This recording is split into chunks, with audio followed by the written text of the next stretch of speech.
안녕하십니까. 안세윤의 대표 박인정 회사입니다. 오늘 170강은요 2019년에 적용되는 각종 소득에 대한 원칙 수준에서 핵심 변경 내용만 하겠습니다. 이거 그냥 소득세법에 대한 세율은 이게 전 국민한테 민감하기 때문에 이게 얼마 안 돼도 이거 굉장히 원칙에서 좀 잘못하거나 좀 모르면 되게 부끄러운 일이고, 그래서 이거는 알고 스스로도 알고 또 받는 사람도 알고 주는 사람도 알고 해야 될 것 같아서 제가 간단하게 말씀드리겠습니다. 빨리 하겠습니다. 자, 각종소득에 대해서 2019년부터 적용된 게 있고 2018년까지 적용되던 게 있는데 바뀐 게 좀 있어요. 자, 첫째, 일용 근로자에 대한 소득공제 인상을 했다. 일당 10만원에서 일당 15만원으로. 사실 일당이 이제 이날 10만원이 이제 아니죠. 15만원, 20만원 이렇게 올라가는데 이거를 이제 그대로 공제를 해주겠다는 얘기죠. 그래서 왜냐면 일용 근로자야말로 가장 근로의 가장 기초에 있는, 어떻게 보면 하루하루 계산해서 받으니까 고용도 불안하고 또 여러 가지 소득도 충분하지가 않고 복지수행도 없는, 그냥 그날 어디 인력시장에 가서 이렇게 서들고 있다가 불려가면 되는 거고 안 불려가면 그만인 거고 그날 노는 거예요. 이렇게 해서 정말 안 돼, 어떻게 보면 진짜 열악한 조건에 산다고 볼 수 있어요. 그래서 일당 15만원을 빼은 나머지에 대해서 6%를 곱하고 거기다 또 55% 세액공제해서 45%만 받는다. 그러니까 거의 면세에 가까워요. 뭐 1,000원, 2,000원 이렇게 됩니다. 예를 들어 한번 해볼까요? 20만원 받는다고 치면 20 빼기 15 이거로 5만원 곱하기 6%면 5, 6, 30, 3,000원에다가 곱하기 45%니까 3, 42, 한 1,300원 정도. 20만원 받으면 1,300원 받으니까 뭐 지하철값 한 번 내면 된다고 생각하면 되겠죠. 자, 이런 것은 제가 우리 안세적인 전략시 올해 4월 10일자 내지에 이렇게 잘 요약 보도했습니다. 한번 찰칵 찍어 놓으시죠. 오케이, 찰칵. 굿. 예.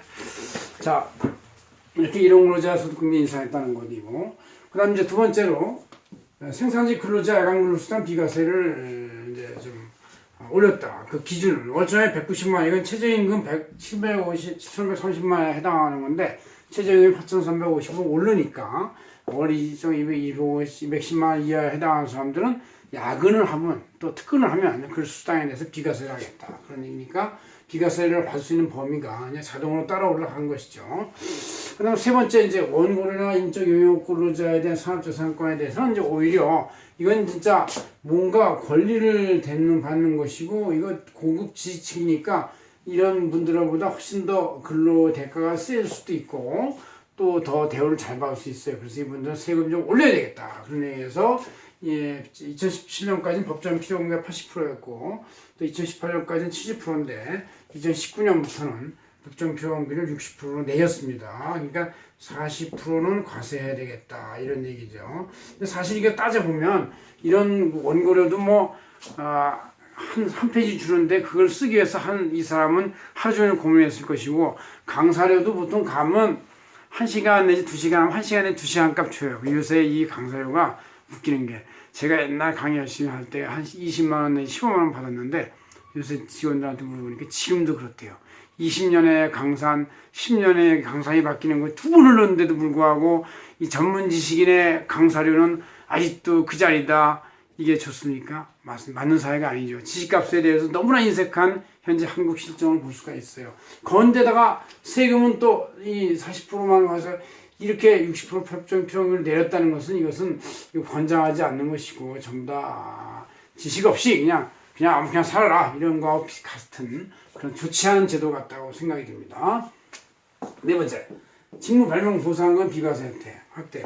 연 300만 원에서 500만 원 확대했다. 이게 회사 내에서 직무 발명하면 이제 뭔가 포상을 해주는데 500만 원까지 비과세니까 팍팍 쳐도 됩니다. 이런 건 정말 중요한 것이죠. 직무 발명이라는 것. 그래서 회사의 제도를 개선하면 500만 원보다 수백 배의 그 원가 절감과 공정 혁신이 일어나가지고 엄청나게 그 기업의 기술력 가치가 높아지는 거기 때문에 이런 것도 지원을 많이 해줘도 좋다 생각되고, 그리고 다섯 번째, 국외 파견 근로자 소득세 비과세를 이제 종전에가 비슷해요. 재근무수당 비과세 100만 원, 건설 근로자들은 땀 흘리는 노동이 엄청나게 세죠. 해외 그 열사의 사막에 가서 땀 흘리면 이 겉으로 보는 땀보다 안에서 무너져 내리는 몸의 상태가 훨씬 더 나빠지는 것이죠. 그거에 대해서 해외 설계 인력도 추가해가지고 300만 원을 그냥 비대 가서 해주고 재근무 수당 100만 원에는 이제 해외 공간의 행정직 직원도 포함해서 했다. 그래서 열심히 가서 외교직이 아니라 할지라도 해라 그런 얘기죠.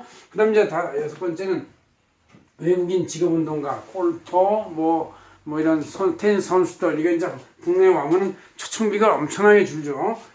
그거를 이제 종전에는 3%원 징수했는데 이래봤자 그 나라 가서 과세를 또 한 20% 정도 되니까 그래? 그러면 뭐 우리도 그냥 해버리자. 우리가 해버리면 이제 그 나라 가서 한 3%만 하겠죠. 마찬가지예요. 그래서 여기서 내냐 저기서 내냐 걔는 똑같아. 외국인 직업 선수는. 그러니까 우리가 세율을 높여가지고 아예 여기서 제대로 징수하자. 이 정도는 받아야지. 와서 뭐 한번 오는데 비용이 뭐 엄청나잖아요. 몇 억씩 줘도 안 온다 그러고 더 주면 조금 올까 말까 이런 식의 외국 선수들인데 세율을 올려가지고 세게 받는 것이다.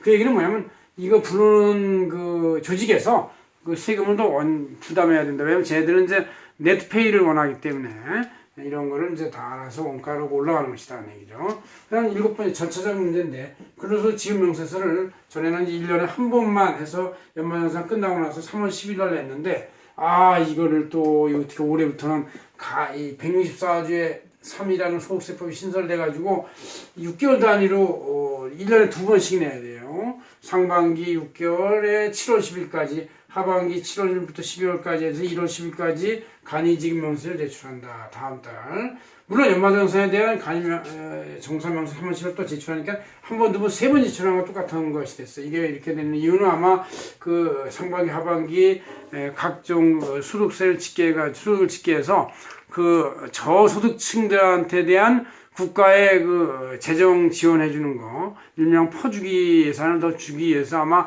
그 저소득자를 가려내기 위해서 미리미리 6개월 단위로 기간을 단축시켜가지고 빨리 지원해주기 위한 거라는 얘기가 들렸습니다. 아마 그렇다면 그것은 또 저소득자 지원을 위해서 좋은 제도라고 볼 수 있지만 이 행정 담당자들은 엄청나게 많은 자금 노동에 시달리게 됐다 그런 얘기죠. 물론 전산화돼서 그럴 수 없다 문제 없다고 하지만 전산화도 다 사람이 집산해서 다 파악해가지고 문제 있는지 점검해서 내는 거기 때문에 이런 분들의 이제 일량은 이제 엄청나게 늘어났다고 볼 수가 있습니다.